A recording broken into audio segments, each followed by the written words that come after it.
आज आप लोगों को चैप्टर 2 का प्रश्न उत्तर कराने वाले हैं, ध्यान दीजिएगा। चलिए प्रश्न की ओर चलते हैं। किस बौद्ध ग्रंथ में 16 महाजनपदों का उल्लेख मिलता है?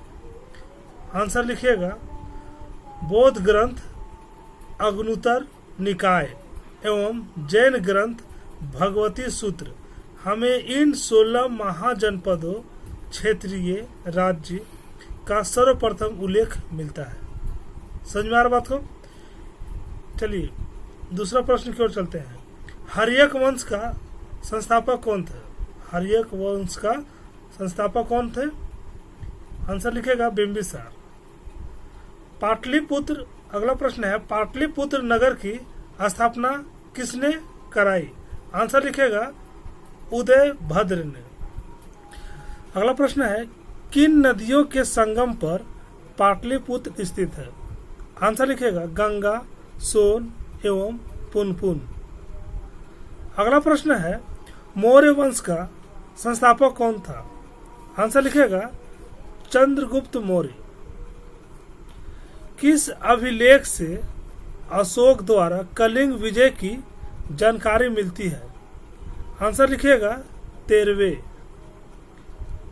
अगला प्रश्न है, प्रभावती गुप्त के पिता, पुत्र एवं पति का नाम बताइए। आंसर लिखेगा पिता सम्राट अशोक, प्रभावती गुप्त के पिता, पुत्र एवं पति का नाम बताइए। तो पिता है सम्राट अशोक, पुत्र है बकाटक राजा रुद्रसेना द्वितीय, पति है दिवाकर सेन। अगला प्रश्न है, अशोक के पिता, पुत्र, पुत्री एवं पत्नी का नाम बताइए। पिता है उनका बिंदुसार, पुत्र है महेंद्र, पुत्री है संघमित्रा, पत्नी देवी तिस्य ऋक्षिता, करुआकी, अंश दिमित्रा एवं पद्मावती इत्यादि। बहुत से इनका पत्नियां थी। अगला प्रश्न है, किस अभिलेख में अशोक का नाम अशोक मिलता है? आंसर देखिए, गुर्जर जो अभिलेख है वो जो मध्य प्रदेश में द्वितीय के अशोक अभिलेख में अशोक का नाम अशोक मिलता है। ठीक है, अभिलेख में अशोक का नाम अशोक मिलता है। अशोक के अभिलेख को सर्वप्रथम किसने खोजा? आंसर लिखेगा, अशोक के अभिलेख को सर्वप्रथम 1750 ईस्वी में टिकेतनाथ महोदय ने खोजा। ठीक है, टिफिन थेलर महोदय। आंसर लिखेगा, प्रश्न लिखिए, अशोक के अभिलेख को सर्वप्रथम किसने पढ़ा? आंसर है, अशोक के अभिलेख के सर्वप्रथम 1837 ईस्वी में जेम्स प्रिंसेप ने पढ़ा। प्रश्न है, चीन के महादीवार क्यों और किसने बनाई? आंसर लिखिए, चीन की महादीवार चंगेज खान से बचने के लिए हुर्रियों ने बनवाई थी। ठीक है, उनका नाम देखिए, आप लोगों को नहीं, हम नाम लिखा देंगे वीडियो के अंत में या दूसरा वीडियो जब बनाएंगे उसमें। मथुरा में किस शासक की सिरविहीन प्रतिमा मिली है? आंसर लिखे कनिष्क की। प्रश्न है, समुद्रगुप्त की दिग्विजय का पता किस स्रोत से चलता है? आंसर लिखेगा प्राचीन भारतीय अभिलेख से। ठीक है, प्रश्न है, भारत में सती प्रथा का प्रथम साक्ष्य कहाँ से मिला है? आंसर लिखेगा भानुगुप्त एरन अभिलेख से। प्रश्न है, किन्हीं 2 गुप्तकालीन मंदिरों के नाम लिखिए। पहला रथ मंदिर, दूसरा कैलाश मंदिर। अगला प्रश्न है, किस देश की युवतियां लड़कियां भारतीय मलमल की दीवानी थी? किस देश की लड़कियां जो है युवतियां युवती जो बोलते हैं युवतियाँ भारतीय मलमल के दीवानी थे। रोम का आंसर लिखेगा रोम का। प्रश्न है पंचमार्क सिक्के बनाने की ढाई कहाँ मिला? ठीक है, पंचमार्क सिक्के बनाने की जो डाई है, डाई मतलब जो खांचा होता है, कहाँ मिला? आंसर है बुद्ध काल में। ठीक है। प्रश्न है दो लिपियों का जिक्र करें जिन्हें सम्राट अशोक के अभिलेखों में उपयोग किया गया है। आंसर है ब्राह्मी लिपि बाएं से दाईं ओर लिखी जाती है, खरोष्टी लिपि दाएं से बाईं ओर लिखी जाती है।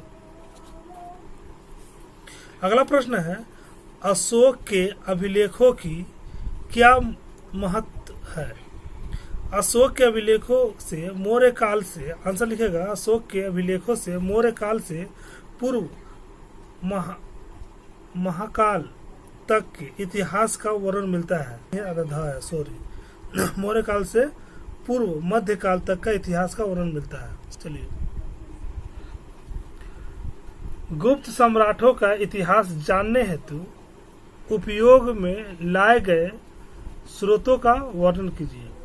आंसर लिखेगा वायु पुराण, विशाख दत्त के मुद्रा राक्षस, शूद्रक के मृतकटिकम, वात्स्यायन का कामसूत्र एवं महाकवि कालिदास ग्रंथ के गुप्तकालीन इतिहास की जानकारी के प्रमुख साहित्यिक स्रोत है। चीनी यात्री फाहियान एवं हेनसेंग के विवरण भी गुप्तकालीन इतिहास पर प्रकाश डालते हैं। ठीक है। अगला प्रश्न देखिए, अशोक के धम्म के मुख्य सिद्धांतों का वर्णन करें। आंसर देखिए, अशोक के धम्म के मुख्य सिद्धांत निम्नलिखित है। पहला है प्राणियों की हत्या न करना। दूसरा है माता पिता की सेवा करना। तीसरा है वृद्धों की सेवा करना। वृद्ध मतलब बूढ़ा होते हैं, बूढ़ों लोग को सेवा करना। चौथा है गुरुजनों का सम्मान करना। पांचवा है मित्रों, परिचितों, ब्राह्मणों, श्रमणों एवं दासों के साथ अच्छा व्यवहार करना। छठा है अल्प व्यय एवं अल्प संचय करना।